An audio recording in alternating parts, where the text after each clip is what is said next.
Buenos días, bienvenidos a la entrevista en línea. Hoy es lunes 22 de febrero de 2010. Estamos transmitiendo en tiempo real desde la sala de redacción de la Prensa Gráfica. Espero que usted haya descansado durante el fin de semana. Le reitero a usted que puede participar como lo hace a través del chat o del correo electrónico william.melendez@laprensa.com.sb.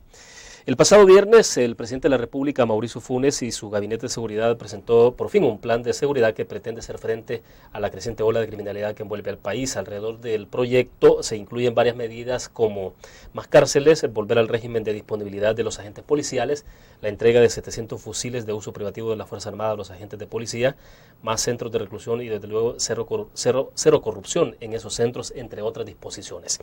Para analizar cuál puede ser el impacto de esas medidas, me acompaña esta mañana en nuestros estudios Oscar Bonilla, quien se desempeñó en la pasada administración como presidente del Consejo Nacional de Seguridad Pública, y agradecemos su presencia. Licenciado, buenos días, bienvenido. Buenos días, William, muy amable por la invitación y contento de estar en este espacio tan visto en el mundo y en el país. Bueno, gracias, licenciado.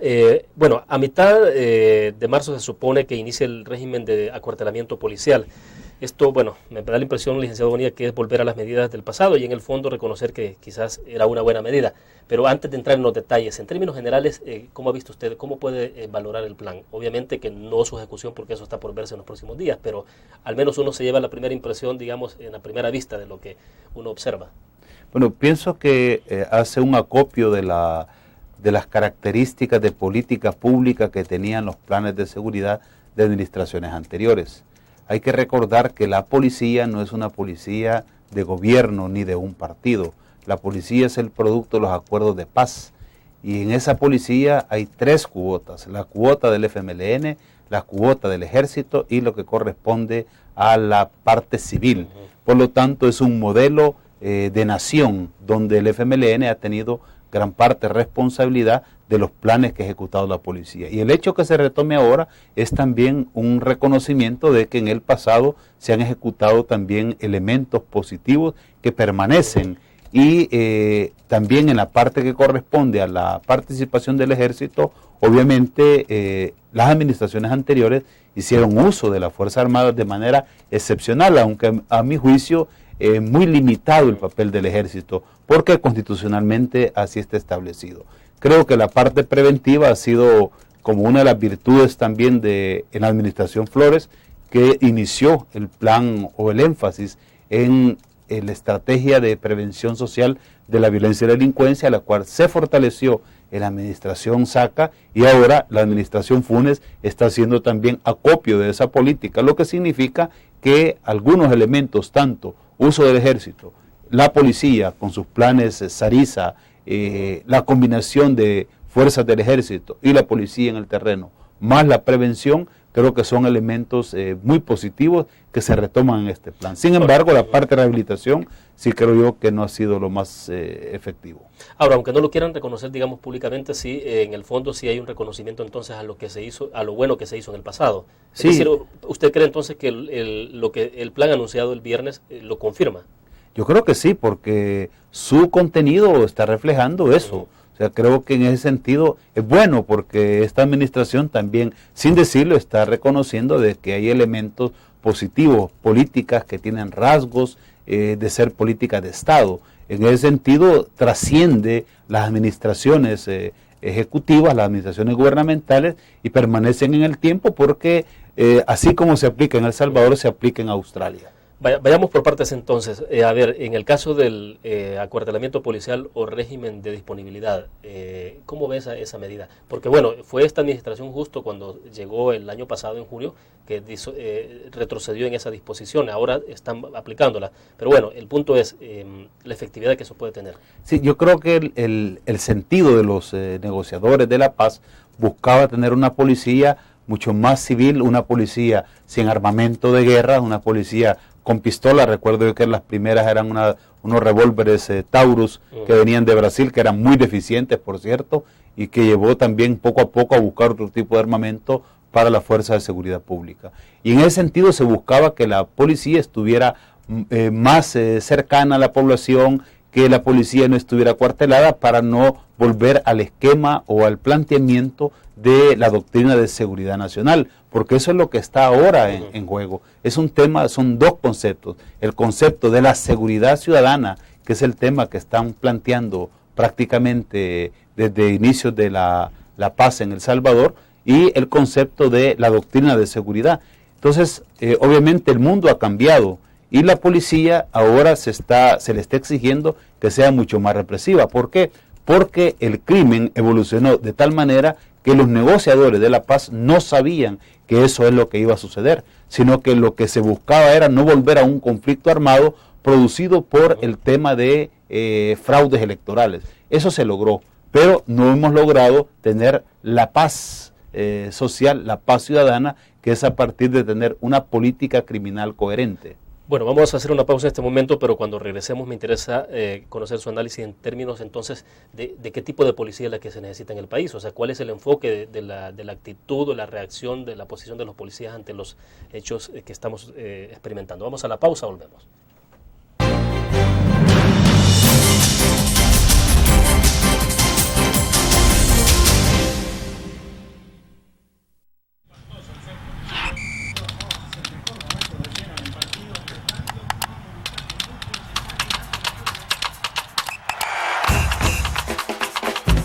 La emoción del deporte está en www.elgráfico.com.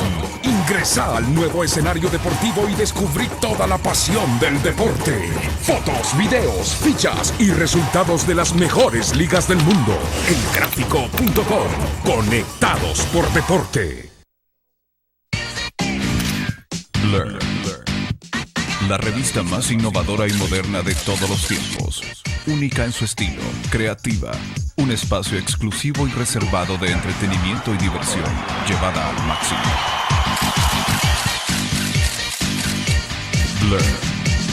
Time Out, Movie, lo mejor de la cartelera. Art. Shopping, la guía de la moda. Go, viajes cortos fuera de la ciudad. Blur.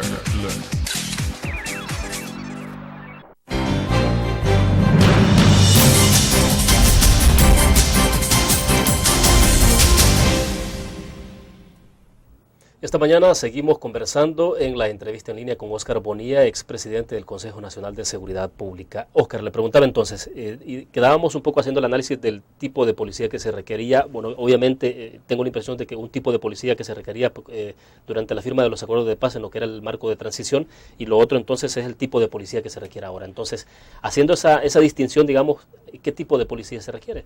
Bueno, la verdad es que hay una gran confusión, porque antes de la guerra el Ministerio de Defensa tenía la función de seguridad nacional y seguridad pública. Con los acuerdos de paz se dividen estas funciones y se crea una nueva policía que es un modelo, que es un híbrido, es una mezcla de lo que es el concepto de la policía de Inglaterra, la policía francesa, la policía española, las políticas de cero tolerancia en Estados Unidos, y hacen de la policía un ente que sí realmente tiene las capacidades internacionales, pero que no logra tener todavía en el país la fortaleza, la robustez para garantizar el combate de una manera firme al crimen organizado. Porque ya no se trata de la delincuencia común, o sea, la gente no está hablando de que le robaron el vehículo, que un delincuente le robó la cartera, sino que estamos hablando de la gente que está robando, el criminal que está asesinando. La tasa de homicidios, más las extorsiones y los secuestros se han convertido en los 3 delitos más importantes en el país, y lo que tendríamos que preguntarnos es si la policía actual, el sistema de fiscalía y jueces están a la altura para poder hacerle frente a la ola de criminalidad y al crimen organizado en el país. Empezando por la policía tiene que ser una policía con carácter, una policía robusta que permita que el ciudadano normal, el ciudadano honrado, sienta confianza y el criminal le sienta temor. Si eso no sucede, lo que nosotros estamos ante un modelo que no logra llenar la expectativa de la población. De ahí que el programa que se ha planteado o el plan que se ha planteado tiene esa duda en el tiempo y en el espacio, si van a garantizar que la población sienta la confianza en la medida de que produzcan resultados, porque aquí el problema no está en que tal vez, ojalá funcione, no, están en la obligación de producir resultados. Esto no es como el médico que va a tratar de curar al paciente. La policía, la fiscalía y los jueces tienen que producir un resultado determinado. Eso se llama en derecho obligación de resultado y no obligación de medio. Obligación de medio es, bueno, yo voy a intentar. Obligación de resultado es resolver el problema que tiene el país. Ahora, entonces, la confianza de la población, que es esencial en cualquier plan, pasa porque haya esa respuesta y la gente vea entonces resultados concretos.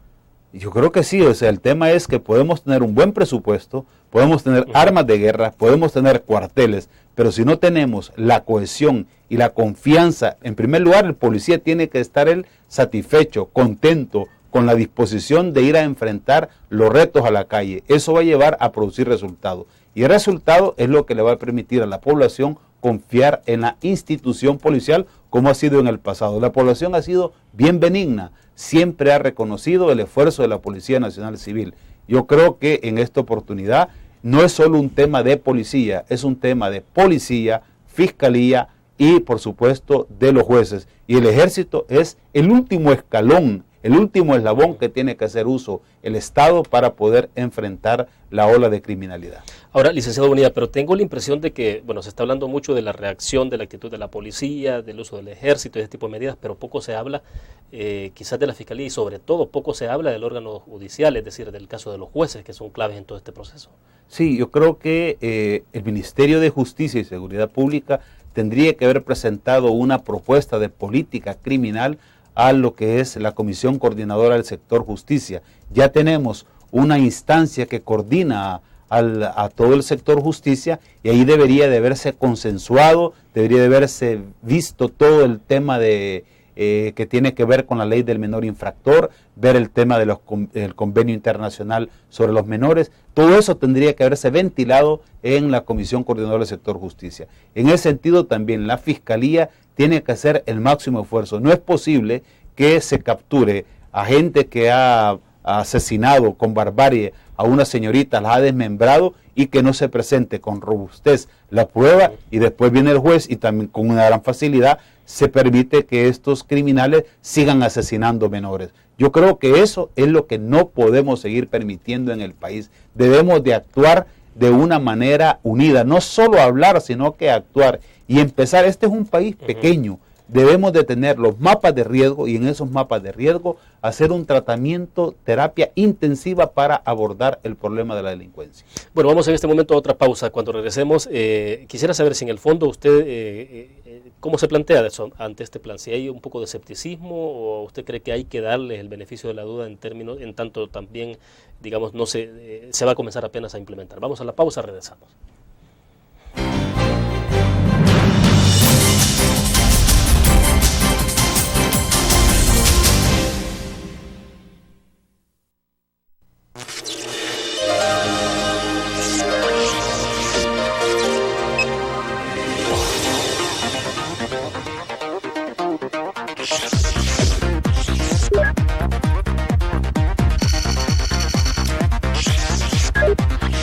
Estimulamos tus sentidos para que leas, veas, escuches e interactúes con la verdad. LPG Multimedia.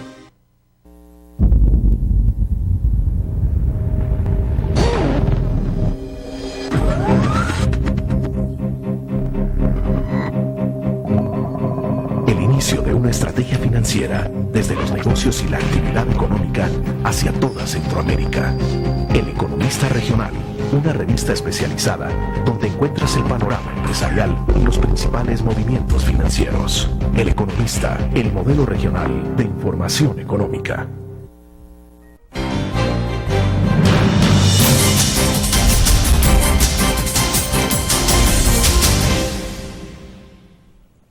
Bien, preguntaba entonces en el segmento anterior al cierre, licenciado, ¿cómo lo ve usted entonces el plan? En términos, ¿hay un poco de escepticismo? ¿Hay cosas muy novedosas? O entonces, porque ya dijo usted, bueno, que obviamente tiene que ver esto con el seguimiento de las políticas que se habían aplicado en el pasado y que bueno que se esté reconociendo, o sea, pero ¿cómo hay que verlo entonces este plan? Bueno, hay al menos dos puntos de vista. Primero, como ciudadano, debería de ser un plan que funcione.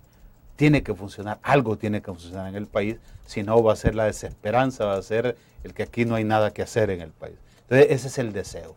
Pero la realidad, ya con la experiencia que hemos tenido en el terreno y también viendo los modelos en el mundo, porque si algo tiene el país es que tiene personal capacitado. O sea, nosotros no tenemos que andar buscando afuera que nos digan qué es lo que tenemos que hacer adentro. Nosotros lo que tenemos que tener es una buena cooperación entre la región y nuestras instituciones. Yo ya desde el punto de vista de la experiencia, sí creo que lo que nos va a hacer falta es el tema de la actitud frente a los problemas. Podemos tener buen presupuesto, podemos tener fusiles, podemos tener tanques, aviones, barcos, cuarteles, pero si la actitud frente a los problemas es una actitud de derrota, de desgano y no es de unidad para hacerle frente al crimen organizado, entonces sí creo que estamos en dificultad. Por ahí empieza todo. Yo creo que hay situaciones que a mí me llaman bastante la atención. Por ejemplo, el método de depurar la policía. El método de depuración de la policía inició en la administración Flores. No es nada nuevo. Y creo que todas las instituciones deben de tener un mecanismo de depuración. Pero la intencionalidad de depuración era de los malos elementos, es decir, al margen de las cuestiones ideológicas. Sí, es que para mí el tema es que comienzan a lanzar que hay una depuración casi masiva, que hasta el que debe la leche del niño ya empieza a tener temor que lo van a depurar. Yo creo que el tema es hacer las cosas despacio, con la discreción que corresponde, y cuando ya se tiene con seriedad, con contundencia, que esta persona esté involucrada en alguna actividad ilícita, ponerlo ante los tribunales y ponerlo en la cárcel para que sea un ejemplo para todos los demás elementos. ¿Usted teme que la depuración que se puede impulsar o que se ha venido desarrollando en los últimos 8 meses, digo desde la administración Funes, tenga alguna intencionalidad de carácter política, ideológica? No sé si tendrá esa intencionalidad, pero lo que sí está claro es que ese método que han utilizado lo que ha llevado es a perder la cohesión de la Policía Nacional Civil, que desde el origen no era una institución cohesionada porque estaba compuesta de 3 partes, pero además con una resistencia en el país de que funcionara ese tipo de policía. Yo creo que ahora, más que nunca, debemos de hacer el esfuerzo por fortalecer la institución policial, y la Inspectoría General como el director general deben de buscar un método en el cual no se ponga en duda porque vio mal un policía y se quiere iniciar todo un proceso de depuración por eso. Bueno, don Salvador Callejas nos está planteando 3 interrogantes, como siempre, para ustedes. Bueno, el primero tiene que ver cuáles son sus expectativas personales, dice, como expresidente del Consejo Nacional de Seguridad Pública ante las nuevas medidas de seguridad. Bueno, ya usted hizo referencia, pero dice si es correcto que la Fuerza Armada participe en este nuevo plan gubernamental y qué aportaciones ha hecho la Comisión Coordinadora del Sector Justicia. Bueno, creo que es correcto que la institución armada participe porque como parte del Estado y el presidente como jefe de las Fuerzas Armadas, jefe supremo de las Fuerzas Armadas, puede dar este tipo de indicaciones y dar todo el apoyo logístico para el plan de seguridad pública. No es correcto hacer uso de la Fuerza Armada cuando a esta Fuerza Armada no se le dota de las herramientas legales, ni de los mecanismos, ni de las potestades para poder combatir el crimen en el país. El tema que está en discusión es si lo que tenemos en El Salvador es un problema de seguridad pública, entonces eso queda restringido al área de la policía, la fiscalía y los jueces, o se trata de un tema de seguridad nacional. Y esa es la discusión. Si es un tema de seguridad nacional, porque vemos nosotros que los criminales hacen uso de cohetes Low, de armamento que pone en riesgo la seguridad nacional, le corresponde esencialmente a la Fuerza Armada asumir el control y la primacía de este tema. Pero para usted entonces, sí es un tema de seguridad pública y de seguridad nacional. Por el momento es fundamentalmente seguridad pública.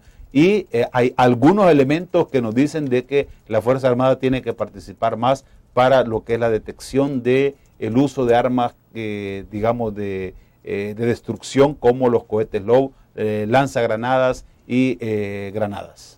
Se les ha dotado de 700 fusiles a los policías en este momento. El ex ministro de la Defensa, general Otto Romero, decía justamente este día que él no creía conveniente, que era mejor haber dotado de más elementos del ejército a la policía más que entregarle fusiles.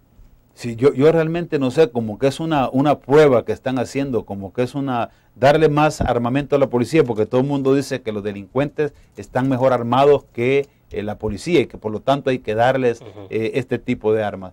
El problema es que en la estrategia policial, y dado el hacinamiento que hay en el país, el uso de un armamento automático, supóngase usted en el mercado, si usted hace uso de un arma de ese tipo, pues obviamente va a tener más víctimas inocentes. Por lo tanto, las características del uso de este tipo de armas obedece a que usted tiene ubicado exactamente el objetivo para el cual usted va a utilizar este tipo de armamento. Bueno, perfecto. Vamos a la pausa. Cuando regresemos, daré lectura a algunos mensajes que nos han enviado los cibernautas. Ya volvemos.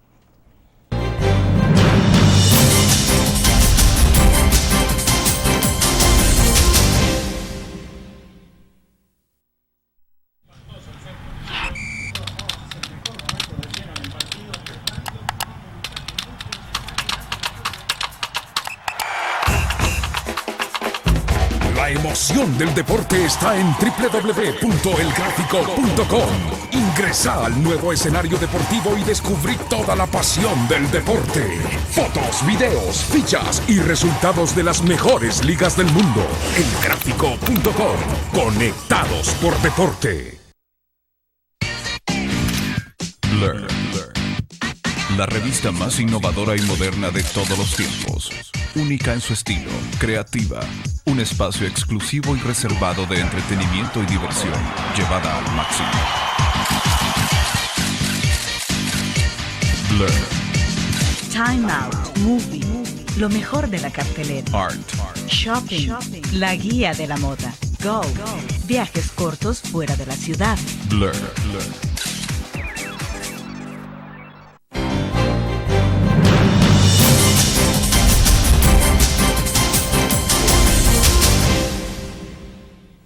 Bueno, voy a dar paso en este momento a la lectura de los mensajes o preguntas de los cibernautas. Selvin Fermán dice de Enamoros La Unión: buenos días, William, te felicito por tu entrevista, sigue adelante, saludos a tu invitado. Raúl Ernesto Madrid Garrido de San Francisco, California: buenos días, William, gusto saludarlo. Dice: la participación de la Fuerza Armada, ¿qué piensa de ello y si sería permanente o no? Bueno, de alguna forma ya está respondida esa pregunta, pero se la dejo planteada. Daniel Hernández de Apopa dice: ¿cómo podemos la sociedad civil colaborar con las nuevas políticas de seguridad? Rubén Pineda de Dallas, Texas dice: el plan de este gobierno es que no tienen plan y solo retoman lo que antes ya se ha intentado y que ellos tanto criticaron, no hay rumbo. Pedro Amaya de San Felipe dice: ¿qué consejo podría aportar a la población ante la denuncia del crimen organizado? Bueno, ahí está. Bueno, creo que el tema de la población civil, la sociedad civil debe de colaborar en primer lugar fortaleciendo el núcleo familiar, evitando que los niños queden en la calle, evitando que cualquiera les meta droga o los use para transportar armas. Ahí creo que empieza el trabajo de la sociedad civil, fortaleciendo el núcleo familiar. Y por otro lado, cooperando con las autoridades municipales, que son las que por exclusividad deben de desarrollar las políticas preventivas. Si la Fuerza Armada debe ser permanente, depende. Si el tema es de seguridad nacional, a la Fuerza Armada le corresponde. Si no, es la normalidad de la institución de seguridad pública que debe de trabajar. Y para mí el tema para resolver este problema se requiere sobre todo inteligencia. De nada nos sirve una fuerza si no tiene inteligencia, porque la fuerza va a cualquier lado, se dispersa, mientras que con inteligencia nosotros podemos ir a los lugares donde se concentran los cabecillas del crimen organizado, que es donde debe de operar. Y para esto también deben de trabajar la banca. No podemos seguir en el país agarrando a gente de la pandilla, llenando las cárceles, sobresaturando las cárceles, si nosotros no ponemos a las cabezas en prisión. Deben de estar, son los que tienen que estar en la cárcel y no llenarla de estos jóvenes que están manchados hasta las uñas de los pies. Bueno, licenciado, pero a propósito del tema de los niños y el tema de la escuela, por ejemplo, lo que hemos visto sobre todo en la última semana anterior, ha sido un desbordamiento de hechos prácticamente que rayan con actos delincuenciales en los institutos públicos. Y para colmo leíamos, por ejemplo, de una investigación que se hizo acá en la prensa gráfica, de que hubo un programa específico en una de esas instituciones que tenía que ver con la prevención de psicólogos, sociólogos, gente trabajando directamente con jóvenes en riesgo. Sin embargo, cuando llega el nuevo gobierno retiran ese programa. Y ahora entonces, bueno, de alguna forma hay resultados. Entonces, ¿cómo plantearse una política más clara, digamos, que impacte si en los institutos públicos ha habido un poco de desbordamiento? Con el control, parece muy claro, de las pandillas. Sí, yo creo que en el pasado logramos disminuir el impacto de la violencia adjudicada a las pandillas estudiantiles. Prácticamente pandillas estudiantiles ya no existían.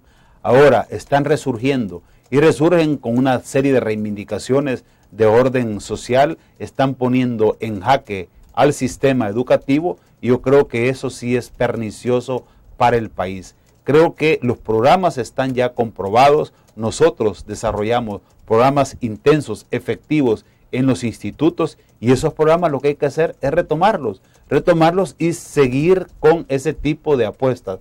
A veces la gente cree que solo con la cooperación financiera internacional es suficiente para hacer esto. No se trata de dinero únicamente, se trata de la actitud que debemos de tener en cada una de las instituciones.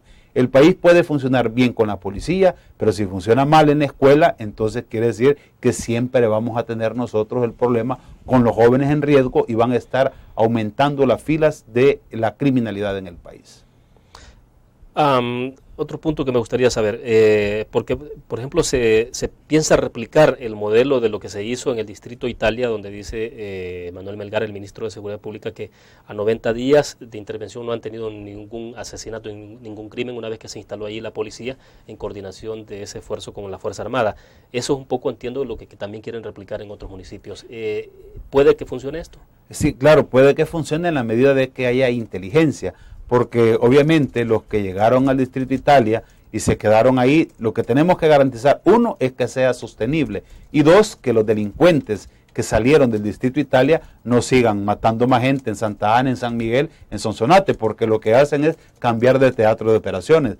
Y eso solo se puede hacer en la medida de que nosotros tengamos realmente inteligencia que nos permite detectar para dónde se están trasladando estos delincuentes. Aunque las pandillas tienen, o los pandilleros más bien, tienen bastante arraigo con sus familias, ¿no? Entonces, pero ¿usted cree que han modificado ese comportamiento? Es decir, que no necesariamente tienen que estar tan arraigados a su familia, y que si una vez llega usted hasta el lugar donde están ellos, pues los va a tener controlados. O sea, ¿usted cree que pueden seguir operando al margen de eso?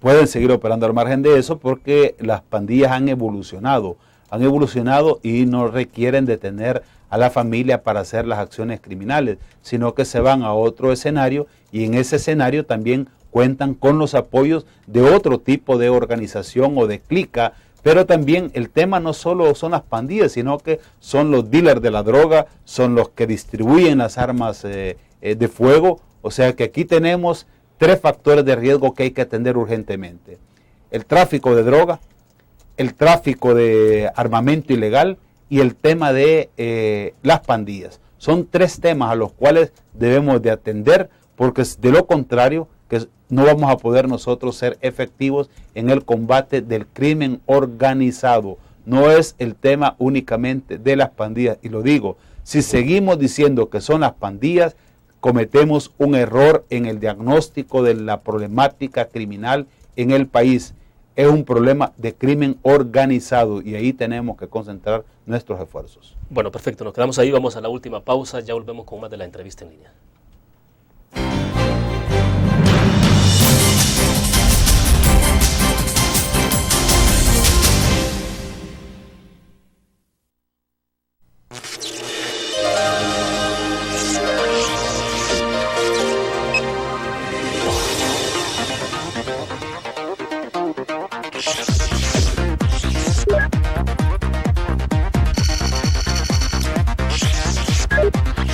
Estimulamos tus sentidos para que leas, veas, escuches e interactúes con la verdad.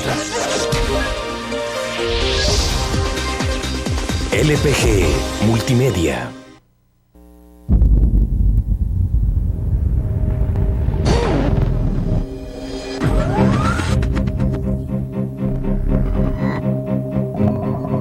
El inicio de una estrategia financiera desde los negocios y la actividad económica hacia toda Centroamérica. El Economista Regional, una revista especializada donde encuentras el panorama empresarial y los principales movimientos financieros. El Economista, el modelo regional de información económica.